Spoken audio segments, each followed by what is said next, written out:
السلام عليكم ورحمة الله وبركاته. الحسد، وربنا يكفيكم شر الحسد وشر العين، ويا رب يا رب يحميكم ويحفظكم ويحفظ أولادكم جميعا إن شاء الله، ويحفظ بيوتكم كلكم من الحسد.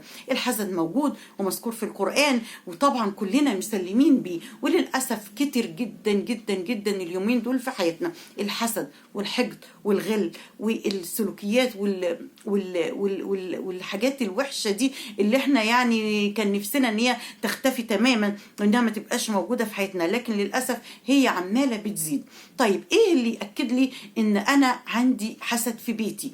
ان في حد دخل بيتي وساب عين الحسد فيها، وحسد حاجة في البيت خلى البيت كله مقلوب رأسا على عقب.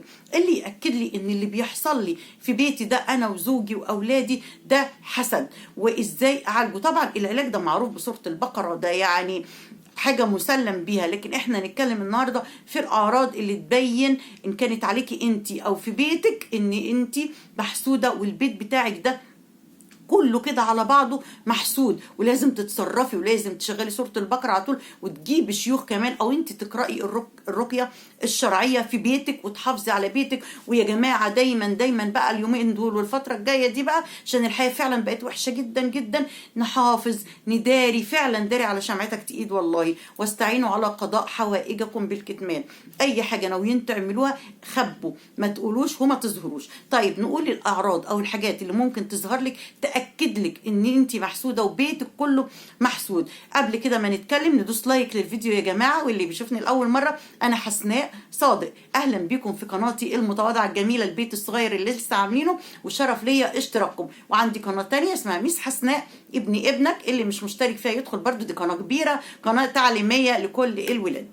طيب اول حاجه ايه؟ اول حاجه اللي هي دايما الرغبه في العزله وعدم الخروج من البيت. دايما بتحس ان انت عايزه تقعدي كده لوحدك، او الحد اللي في البيت تاني برضو عايز، يعني زوجك او حد عايز يقعد عزله كده لوحده، يبقى البيت كله قاعد في مكان وانت عايزه تقعدي في مكان لوحدك. كمان انت مش قادره تخرجي بره البيت، يعني انت مش عايزه تخرجي ومش قادره ان انت تاخدي القرار وتخرجي من البيت، عايزه تفضلي قاعده في البيت كده علشان يعني حابة العزلة وحابة الانطواء وحابة القعدة لوحدك في البيت. ايه تاني؟ دايما تحسي بحزن وضيق، حزن وضيق وعياط، ممكن توصل لعياط كمان.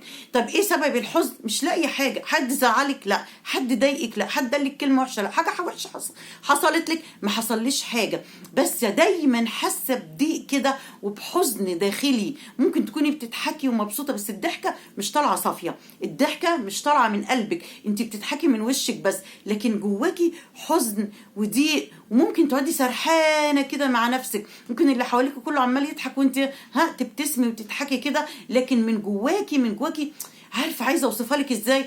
مقفوله. ان انا مريت بالحاجات دي، مقفوله، حزينه، ساكته، على طول عايزه تبقي ساكته. ايه تاني من الاعراض؟ التاخر الدراسي وعدم الرغبه في التعليم، سواء لو حد كبير بيتعلم او لو اطفال صغيرين عندك في المدرسة، تلاقي الولاد مش عايزين يذاكروا، ما عادش عندهم رغبة في التعليم.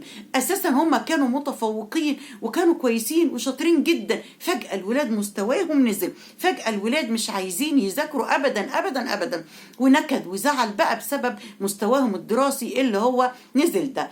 حاجة كمان ايه؟ ظهور حشرات كتيرة زيادة عن اللازم، كتيره زياده، زي النمل الكبير النمل الصغير، بس يكون زياده عن اللازم، وانت عماله تعالجي الموضوع وتستخدمي كذا طريقه وما فيش فايده، تعرفي ان ده حسد على طول. ايه تاني يا جماعه؟ ان احنا الموبايل والمساحات بقى، الموبايل والمساحات. ايه تاني؟ الشجار والخناق مع زوجك على طول في كل وقت، يعني دايما بتتخانقوا على اتفه الاسباب، عمالين تتخانقوا، بالليل تتخانقوا، بالنهار تتخانقوا، من غير سبب تتخانقوا، بسبب تتخانقوا. كتر الخناق المش طبيعي ده هيخليكي فعلا تشكي ايه في ايه، يعني واحنا ايه في ايه، احنا ما كناش كده ابدا. تلاقيها حاجه طارئه جديده عليكي، الخناق والزعيق في كل وقت وفي كل لحظه، ده تعرفي ان في حسد موجود في البيت. ايه تاني؟ ممكن اشم روائح كريهه في البيت وانت منظفه وعامله زي الفل وبيتك زي الفل وريحته زي الفل، فجاه تلاقي ريحه كده طلعت، وتقعدي تلفي في الشقه حوالين نفسك، الريحه دي ما انتش عارفه الريحه دي سببها ايه ولا جايه منين. تاني حاجة كمان، حاجة غريبة بتحصل جدا وبتحصل مع معظمنا كمان، اختفاء النقود وظهورها، اختفاء الفلوس وظهورها. ان ممكن تكوني مثلا حاطة 50 جنيه في المكان ده وتروحي تجيبيها ما تلاقيهاش، تقعدي تدوري حوالين نفسك وتقولي يمكن حطيتها هنا، يمكن حطيتها هنا، وفي الاخر تلاقيها في نفس المكان اللي انتي دورت عليه في اول مرة.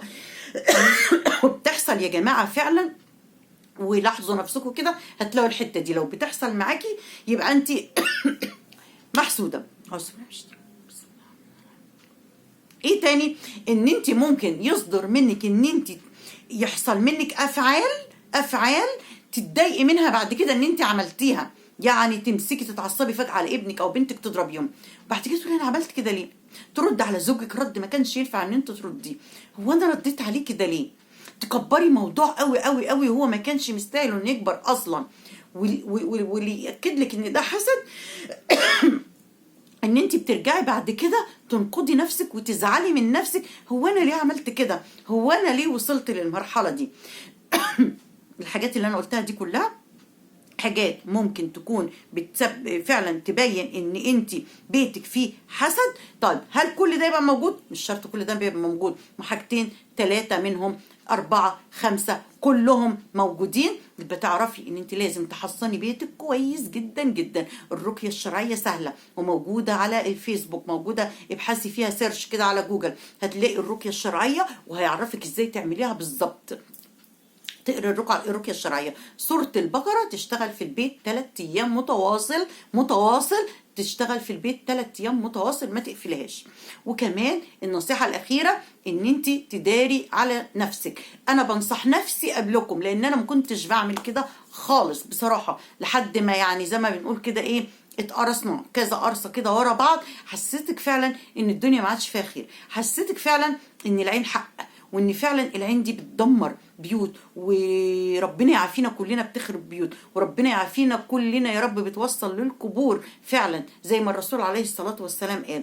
فحصني نفسك وداري على شمعتك وداري على اولادك، علشان فعلا الموضوع بقى صعب. والناس المشكلة ان بيجيلك الحسد من اقرب الناس ليك اللي انت